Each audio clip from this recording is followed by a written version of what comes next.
It's a very big week for the stimulus package and the infrastructure package as they're trying to finalize both of them and potentially vote on both of them here this week. Here's the latest.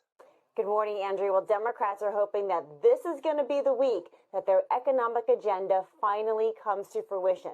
Lawmakers had set a soft target of October 31st to pass that bipartisan infrastructure bill and the social spending package. And a source told me that the House is aiming to vote on the infrastructure bill on Wednesday. That's the final step before it would go to the president's desk. However, that timing could easily slip if there's no agreement yet on the social spending package. Well, President Biden had breakfast at his home in Delaware yesterday with Senate Majority Leader Chuck Schumer and moderate Senator Joe Manchin. The White House called it a productive discussion and said that they will stay in close touch. Now, among the outstanding items, a $150 billion program that pays utilities to convert to clean electricity. Manchin opposes this, but it accounts for roughly a third of the emissions reductions in the bill.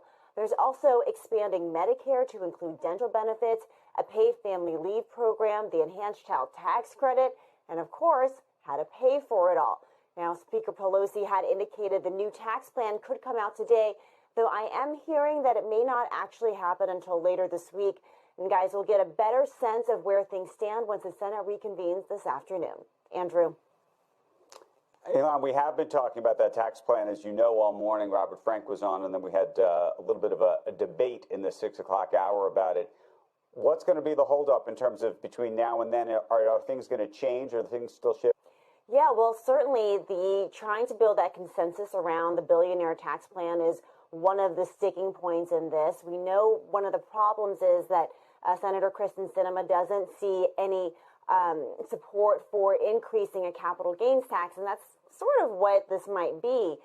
Over in the House side, the head of the tax writing committee, Richie Neal, has proposed something very different, something more close to a true wealth tax. I think it's a 3% surtax on people with millionaires who have a certain level of income. And he's supported something like that because he says it is simpler than the plan that has come out of the Senate, who is the one that is really supporting this sort of unrealized gains for billionaires tax. So the legislative language around that's going to be really tricky to write.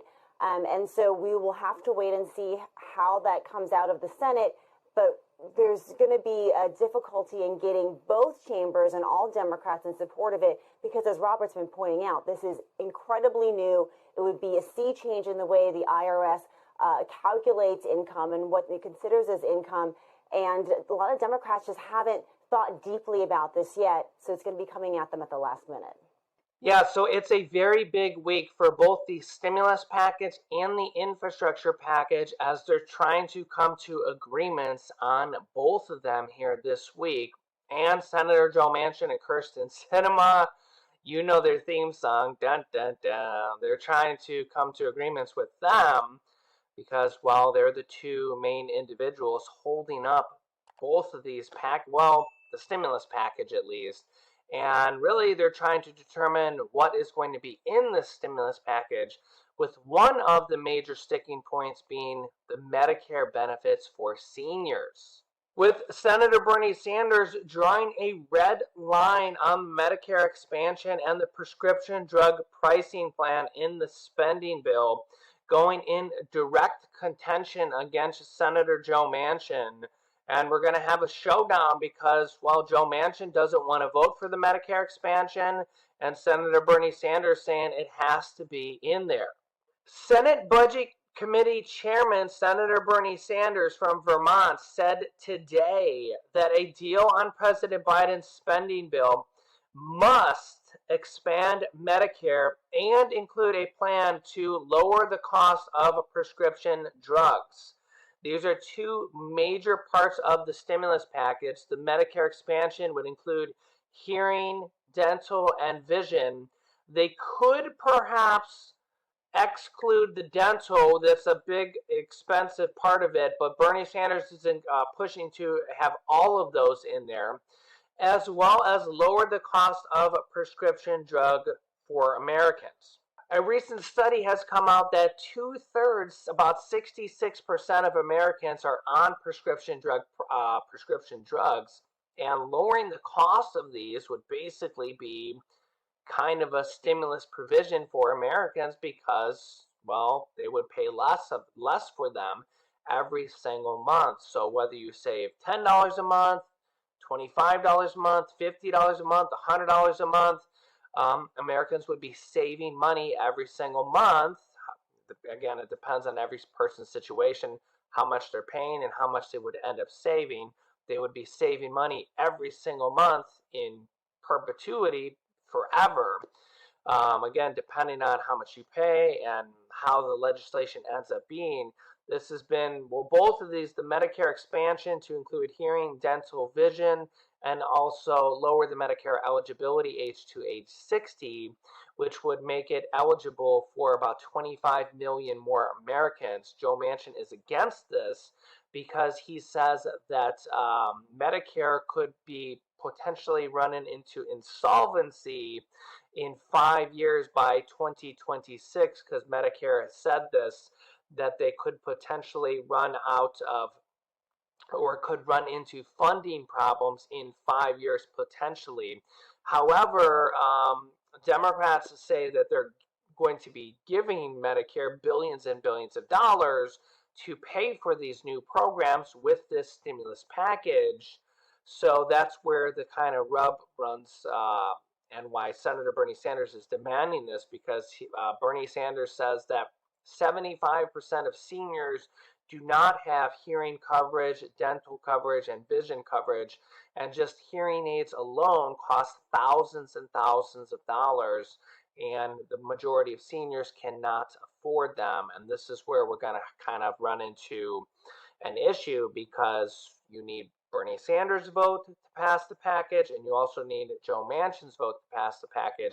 You need every single Democratic senator's vote to pass the package. All 50 Democrats must vote yes to pass this stimulus package, as well as the prescription drug pricing issue, which is a big issue because the pharmaceutical industry is fighting it really, really hard. They have over 1,500 lobbyists lobbying to make this not happen. They're spending millions and millions of dollars and ads. Everywhere you see ads trying to convince the American public that lower prescription drugs are not a good thing. Yeah, they're trying to convince you that it's not good and that innovation would be stifled and that you don't want to pay lower prescriptions. You don't want to pay lower. Yeah, don't fall for the propaganda. You want to pay lower prices, trust me. Quote, bottom line is that any reconciliation bill must include serious negotiations on the part of Medicare with the pharmaceutical industry, lower the cost of prescription drugs. That's what American people want, Senator Bernie Sanders says today.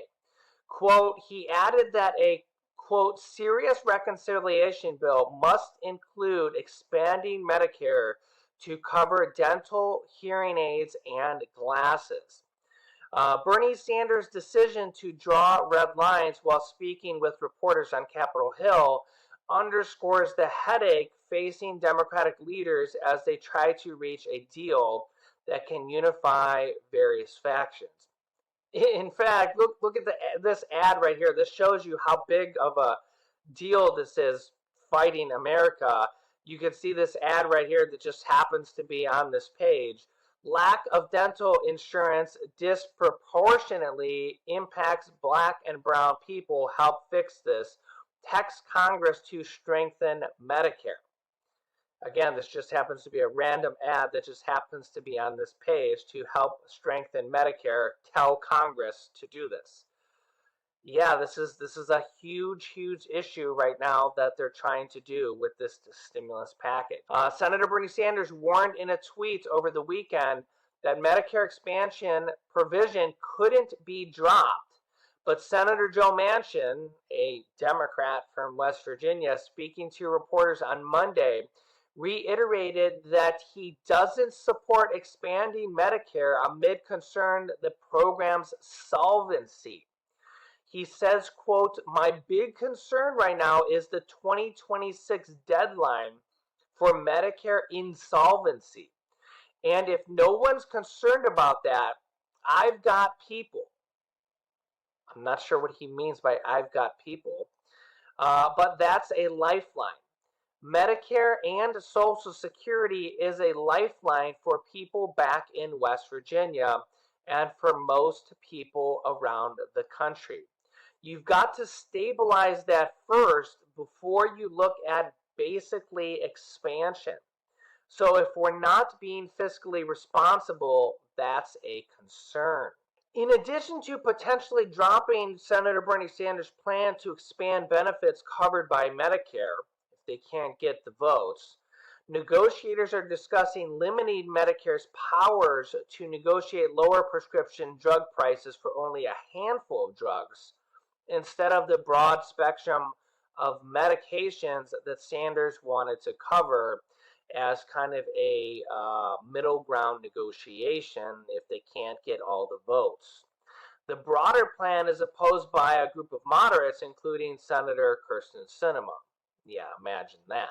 So yeah, these are a couple of the major issues that are still withstanding, and the Medicare provision is going to be a tough, and the prescription drug, really.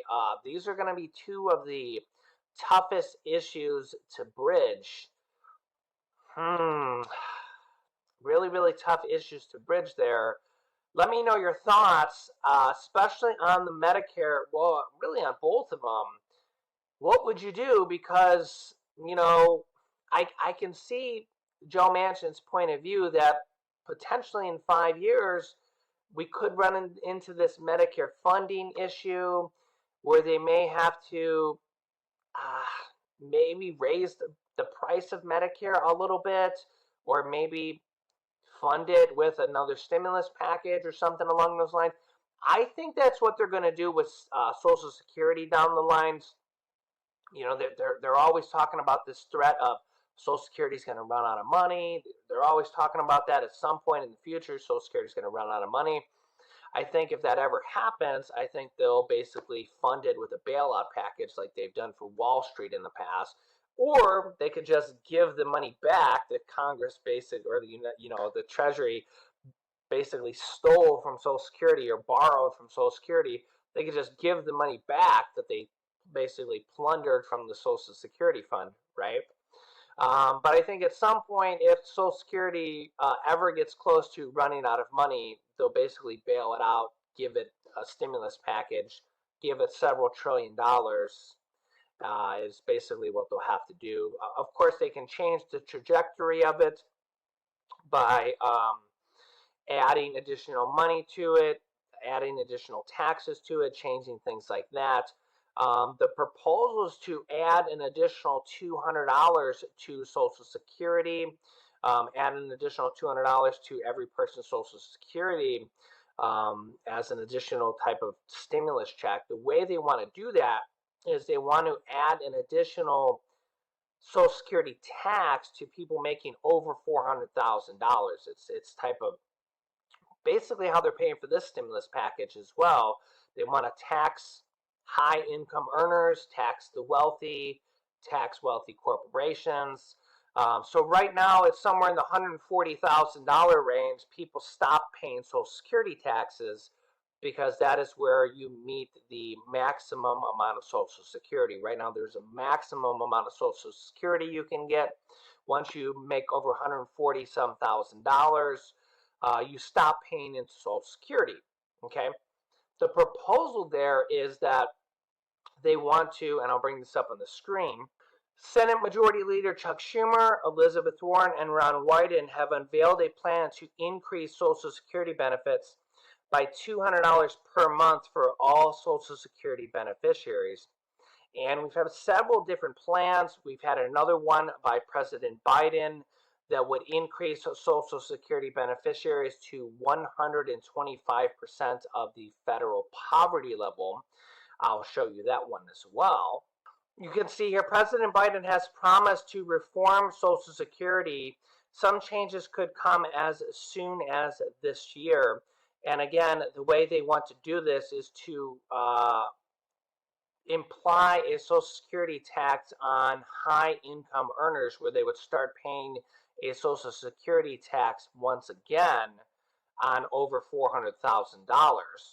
You can see here, under his plan, eligible workers would get a guaranteed minimum benefit equal to at least 125% of the federal poverty level. People who have received benefits for at least 20 years would also get an additional 5% bump. And widows and widowers would receive about 20% per month more as well. That would be in addition. These are several different proposals, and we don't know if this would be the 125%. I'll get to how much that would be here in a moment, or these 5% and 20% would go in addition to this here, or if it would be the $200 per month increase as well. The 125% of the federal poverty level would be, you can see here that the federal poverty level is $12,880 per year, or $1,073 per month. There's actually a proposal by Senator Bernie Sanders as well to make Social Security the minimum amount 100% of the federal poverty level. There's also a SSI proposal to make SSI equal to 100% of the federal poverty level, equal to $1,073 per month as well. SSI, I believe, is $793 per month right now. So there is proposals for that as well, and that could be enacted at any given time here. But Joe Biden's proposal is 125% of this. So 1073 times 1.25 would equal $1,341 per month. So, and again, they can do this by enacting a Social Security payroll tax on people that make over $400,000 per year.